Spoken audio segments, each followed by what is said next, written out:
తప్పేంటి? తప్పేంటి? అవును, మద్యం అమ్ముతాం, తప్పేంటి? మందు తాగితే తప్పేంటి అంటున్నాడండి బాబు. ఎవరు? ప్రముఖ విద్యా సంస్థల చైర్మన్, విశాఖపట్నంకి ఎంపీ, బాలకృష్ణకి అల్లుడు కబ్జా చేస్తే తప్పేంటి అన్నాడు మొన్న. అవునండి, కబ్జా చేసాం, తప్పేంటి?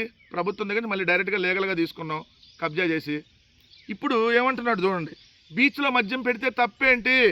భరత్ అంటున్నాడు ఏమని, విశాఖతో పాటు బాపట్ల జిల్లా సూర్యలంక బీచ్లో బీచ్ సాక్స్ పేరిట మద్యం అమ్మకాలు చేపడితే తప్పేంటని ఎంపీ శ్రీ భరత్ ప్రశ్నించారు. ప్రజలు మద్యం తాగకపోతే నెలకి 25,000 కోట్లు 30,000 కోట్ల ఆదాయం ప్రభుత్వానికి ఎలా వస్తుందని అడిగారు. నెలకే సంవత్సరానికి తాగకపోతే 25,000 30,000 కోట్ల ఆదాయం ఎలా వచ్చింది ప్రభుత్వానికి? దీనిపై తమ పోస్టుని లక్షల మంది ఆదరణ లభించిందంట. బీచ్ సాక్స్ ఏర్పాటు నిర్ణయాన్ని ప్రజలు స్వాగతిస్తున్నారంట. ఈయన మొన్న విశాఖపట్నంలో ఈ బీచ్ సాక్స్ పెడుతున్నారని చెప్పి ఒక పోస్ట్ పెట్టారంట. దానికి 10 లక్షల మంది రీచ్ అయిందంట అది. అందుకని ప్రజలు తాగితే తప్పేంటి అంటున్నారు. నీకు వచ్చి చెప్పారా? ఈ రేపొద్దున ఇట్లా ఏంటి తెగిచ్చేశారా బాబు మీరు అన్నట్టుగా. రేపొద్దున కాలేజీల్లో పెడితే తప్పేంటి? కాలేజీ క్యాంటీన్లో పెడితే తప్పేంటి? కాలేజీ బయట పెడితే తప్పేంటి? క్లాస్ రూమ్కి తాగొస్తే తప్పేంటి అంటావేమో నువ్వు. తాగి మీ ఎమ్మెల్యే ఏదైతే చింతమనేని ప్రభాకర్ మీ తెలుగుదేశం పార్టీ రాష్ట్ర లీగల్ సెల్ ఉపాధ్యక్షుడి ఇంటికి వెళ్ళి బుల్డోజర్లు తీసుకొని కూల్చేస్తానంటే తప్పేంటి అంటున్నారు మీరు.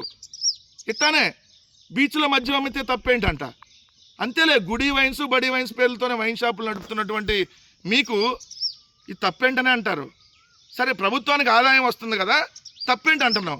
ఆదాయం వస్తుందని ఏ లత్కూరు పైన చేసిద్దా ప్రభుత్వం? చెప్పండి. ఇక డైరెక్ట్గా గంజాయి కూడా అమ్మేసేయండి మీరు ప్రభుత్వమే. ఎందుకు ప్రైవేట్ వాళ్ళని పట్టుకోవడం వాళ్ళని పట్టుకోవడం? తప్పేంటి? గంజాయి అమ్మితే డబ్బులు వస్తుంది కదా, గంజాయి అమ్మేస్తా ఉంటారేమో. తప్పేంటి? మా ఎంపీ డ్రగ్స్ తీసుకొని పట్టుబడలేదా అని మొన్న మీరు చెప్పినట్టుగా?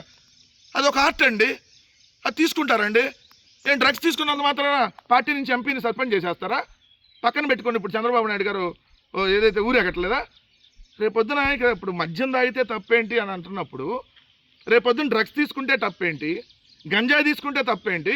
ముంబైలో ఒక వ్యాపారం ఉంటుంది, దాన్ని ఒక ఏరియా అంటారు, రెడ్ లైట్ ఏరియా. అట్లాంటివి కూడా ప్రభుత్వం పెడితే తప్పేంటి అంటారేమో. ఎందుకు? ఆదాయం వచ్చింది కదా. సిగ్గుందా మీరు? అసలు ఎట్టా మీరు మనుషులు నాకు అర్థం కాల. ఏమయ్యా, చదువుకున్నావు కదా భరత్, కొద్దిగా దిమాక్ ఉందా? ఎవడో చదువు రానాడో లేదంటే ఎవడో పనికి మాలినాడో మాట్లాడంటే దానికి ఒక అర్థం ఉంది. పెట్టు, రేపొద్దున గీతం విద్యా సంస్థలు ఎదురుగోడ బారులు పెట్టు. గీతం బార్, గీతం వైన్స్, లేదంటే డిస్కౌంట్ ఇవ్వు. సిగ్గుండాలి అసలు. మీరు ఎంత తెగిచ్చి మాట్లాడుతున్నారు చూడండి. తప్పేంటంట. ఇంకొకడేమో తప్పేంటి, 99 పైసలకు నేను ఎన్ని భూములైనా ఇస్తా, నా ఇష్టం, తప్పేంటి? కంపట్టలేదా, ఏం పట్టలేదా? 99 పైసలకి ఎవరికి కావాలంటే అడిగి ఎన్ని కావాలంటే ఇస్తా. మీ బాబు సొమ్మా లేదా మీ హెరిటేజ్ సొమ్మా ఇవ్వటానికి?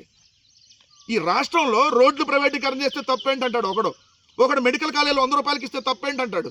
99 పైసలకు భూములు ఇస్తే తప్పేంటంటాడు. ఒకడేమో మద్యం ఎక్కడ పడితే అక్కడ అమ్మితే తప్పేంటంటాడు.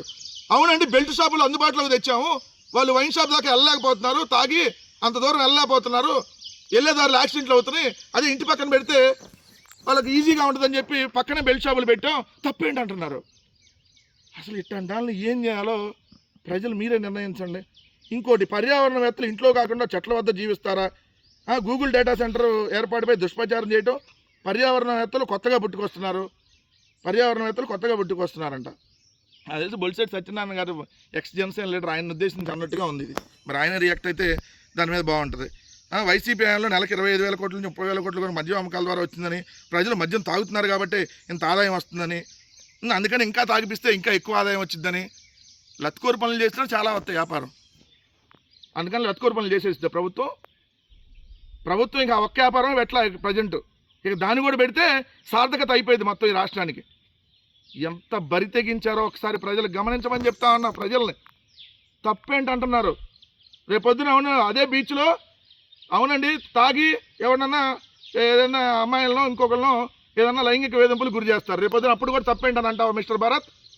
తప్పేంటంటే కాలేజీలో స్కూల్లో కూడా మద్యం తీసుకొచ్చి పెడతారా? సో ఈ ప్రభుత్వానికి పోయే కాలం దగ్గర పడింది కాబట్టే ఇలా బరి తెగించి మాట్లాడుతున్నారు. ఈ ప్రభుత్వానికి శాశ్వత పాడకట్టే రోజు అతి దగ్గరలో ఉంది కాబట్టే ఈ విధంగా వీళ్ళు బరి తెగించి మాట్లాడుతున్నారు అనేది స్పష్టమవుతా ఉంది.